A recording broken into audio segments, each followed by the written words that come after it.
makonsensya kayo sa ginagawa nyong pagpe-fake book. Hindi yung kaaway nyo ang magsasuffer, yung rider na magdi-deliver sa ginawa nyong fake book. Oh yeah! What's up sa mga karibil? John Casulo here. May pinakamalakas na pwede sa buong kalawakan. At yun na nga mga karibil, yung nangyari sa akin no, na na-restrict yung account ko sa Foodpanda. Sabi ni Karibil, nakakalungkot po na balita yan, mga Karibil na yun. Tapos sabi ni Karibil, grabe naman yan mga Karibil, hintay agad ng caravan. Paano kung matagal pa ang caravan mga Karibil? Okay. Nangyari kasi sa akin, kwento ko ng mga Karibil. Kahapon ng umaga, kahapon ba? O nung isang araw pa. Anong isang araw pa? Kasi Wednesday yung nangyari. Ano na ngayon? Friday. Wednesday ng mga 10 AM yun. Maaga pa lang, nagsimula pa lang ako, pangatlo ko pa lang yun. Sa SM North, nag-aantay ako, tapos may pumasok na booking o i-deliver ko, mang inasal yung vendor o store. Mang inasal SM North Annex ang pumasok sa akin, dyan sa cellphone ko, sa Panda Rider app. Pinuntahan ko sa mang inasal yung order ng customer. Okay. Pandago siya, mga Karibil, Pandago. Ibig sabihin nun, Pandago, ang nag-book yung vendor, yung mang inasal. Kasi pag Panda lang, Panda ang nag-book. Okay? Tapos, yung vendor ang mag-asikaso. Pero kung Pandago, yung vendor mismo ang nag-book nun. So, pinuntahan ko sa mang inasal SM North Annex. Okay? So, nakita ko muna, nung pumasok sa cellphone ko, yung booking na yan, mang inasal SM North Annex, ang pick up ng order, ang deliver niya, SM North din, The Black, SNR. Lakad lang, no? Pero medyo malayo. Pwede mo ring motorin para mabilis. So, umpisa tayo. Mang inasal, pinuntahan ko yung order. Sabi ko, te, natatawagan ba yan? Sabi nung crew. Opo, tatawagan. Tinanong ko yun eh. So, di okay na, sabi ko. Di pinirepare niya yung food na mang inasal. Halagang 736 pesos o 750 pesos. Pero kulang-kulang 750 pesos. So, nung pagkabigay sa akin, pinicturean ko na, pinick up ko na sa app ko. Pagka-pick up ko, tinawagan ko para sure. Kasi Pandago, mga Karibil, patatawagan nyo lang yung customer, hindi nyo matcha-chat. Okay, naka-disable yung chat. Kasi pag Panda lang, hindi siya Pandago, pwede nyo siyang i-chat. Yung, kunyari, pupuntahan nyo siya, pwede nyo i-chat na on the way na ako, dito na po ako sa labas, pwede mo i-chat sa Panda application. Pero kung Pandago lang, pwede mo lang siyang tawagan. So, tinawagan ko siya. Pagka-pick up ko nung manginasal na pagkain na in-order niya, tinawagan ko siya. Nag-giving naman. Hindi. Ganon. Basta nag-giving. So, kinuha ko na. Yung ginawa ko, imbis na magmotor ako, kasi nasa Annex ako eh. Tapos, SM North Annex. Tapos, SM North, The Black SNR yung deliver. Medyo malayo rin. So, pero nag-decide na akong lakarin na lang para tipid na rin sa gas. Binilisan ko na yung lakad ko. Medyo marami yung pagkain niya, 750 pesos. Michael ang pangalan nung in-orderan, yung order na nag-order. Pagdating ko sa SNR, sabi ko, sir, Foodpanda, may Grab doon na isa, Grab rider.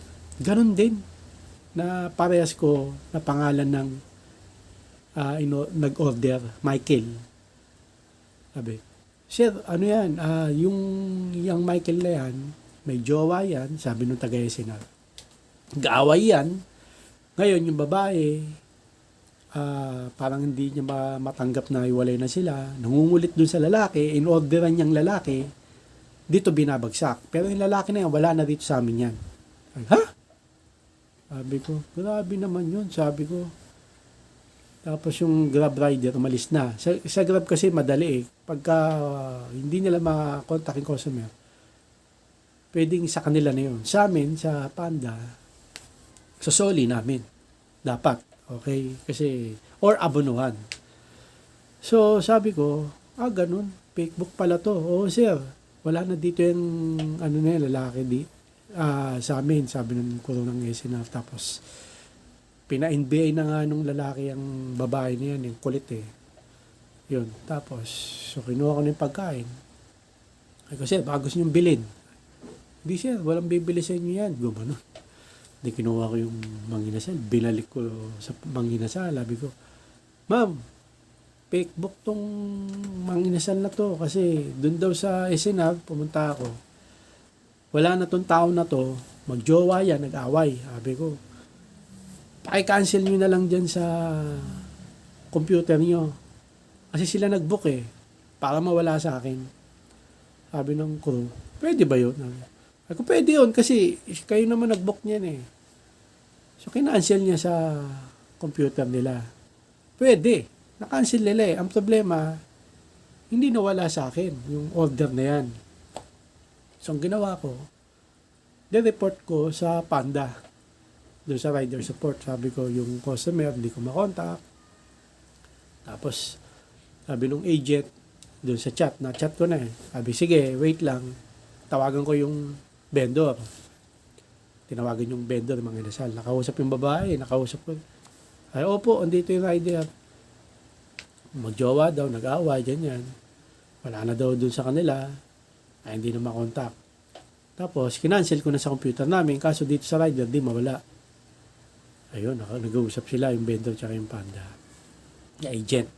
Online lang eh. Online lang kasi yung Panda eh.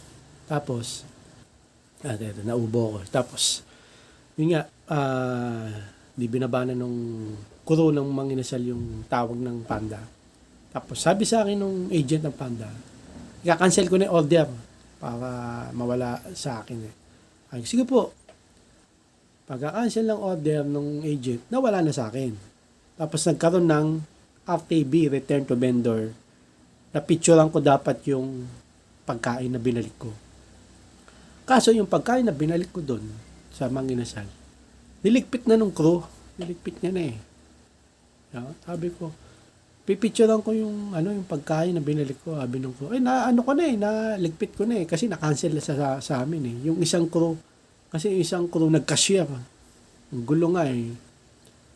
Sabi ko, ba't mo niligpit agad? Sabi ko, hindi pa nga nawawala sa akin yung order. Eh, ngayon, kailangan ko picturean. Sabi ko, sige, magpipicture na lang ako dyan ng product nyo. Tapos, tsaka, ikaw, pipicturean ko. Sabi, ayaw pa nga nung crew, pinilit ko lang. Tapos, pinicturean ko, tapos sinend ko na sa Panda. Pagka-send ko, ayun na, na-restrict ako yung account ko.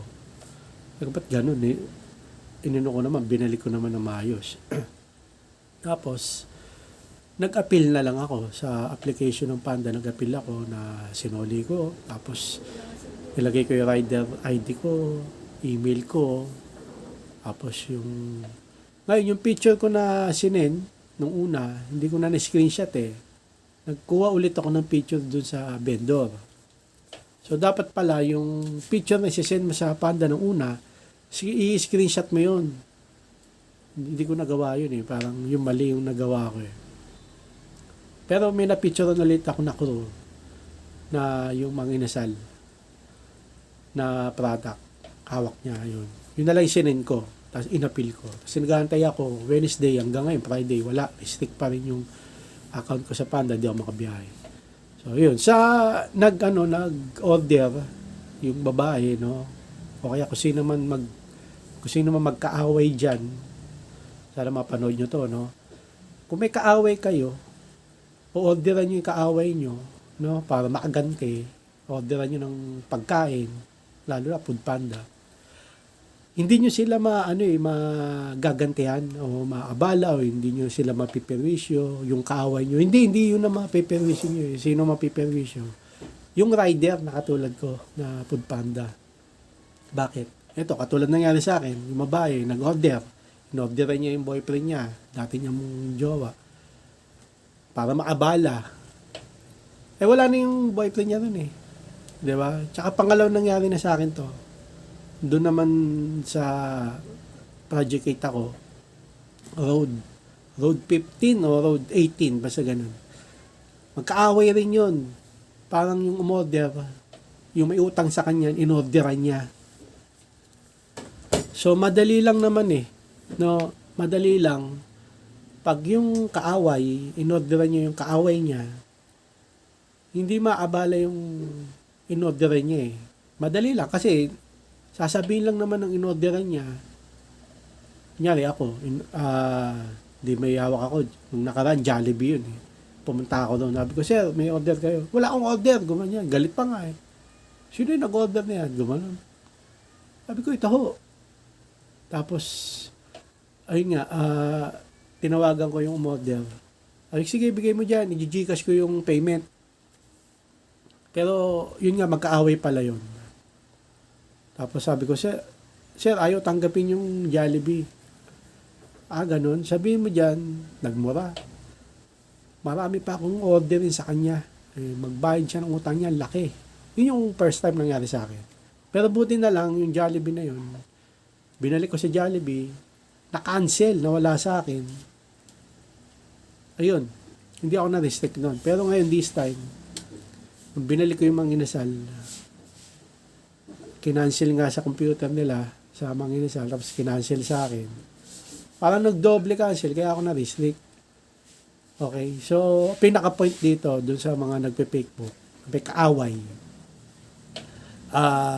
Orderan yung kaaway nyo, no? Hindi yun na maabala eh, yung rider na katulad ko na Foodpanda. Kasi kami may dala niyan, dadalhin namin doon sa kaaway nyo. Simpleng-simple lang naman sasabihin ng kaaway nyo, hindi namin order yan. Tatanggihan nila, madali eh. Hindi ako nag-order niyan. So kami ang inabala nyo, no? Yung nag-order ng fake book. So, gagawin namin, babalik namin yan sa vendor. Pagkabalik namin, ayun na, maabala na kami, marirestrict na kami. Katulad ko, na-restrict yung account ko. 3 days na ako walang biyahe. Paano yung pang-araw-araw na gastos namin? Diyan ako makuha sa Foodpanda. Diba? Ikaw sa nag-fake book na umorder. Sana, kung sino ka man, napanood mo to. No, makonsensya ka naman, no? 'Di ba? Kasi yung gagawin mo na yan na pagpe-fake book, tatamaan yan yung rider. Hindi yung inorderan mo. Okay, tapos ako naka-restrict. Walang araw na katapusan na matatapos. Hindi pinit. Paano pa 'yun? 'Di ba? Laking abalang ginawa mo, nagtatrabaho kami ng maayos kami. Wala naman kami kinalaman sa away nyo. Magpe-fake book ka. Siyempre, madadami nga kaming mga rider. Di ba? Tigil-tigilan nyo yan yung pagpe-fake book na maapektuhan yan yung rider. Okay? Sana nga, minsan, yung rider, ginagawa nila para hindi na magka-problema account nila, inaabonuhan na lang nila yung pagkain na fake book na in-order ng katulad nyo. No? Ako nga, dapat inabonuhan ko na lang, 750 pesos eh. Kung alam ko lang na marireceive ako, dapat inabonohan ko na lang. So, yun ang mangyayari sa mga nag-fake book dyan. Yung in-order nyo na mahal, abonohan din namin yan kung sakali. No? Kadalasan nga, ganun ginagawa namin. Kaya, makonsensya kayo sa ginagawa nyong pag-fake book. Hindi yung kaaway nyo ang magsasuffer, yung rider na magdi-deliver sa ginawa nyong fake book. Okay?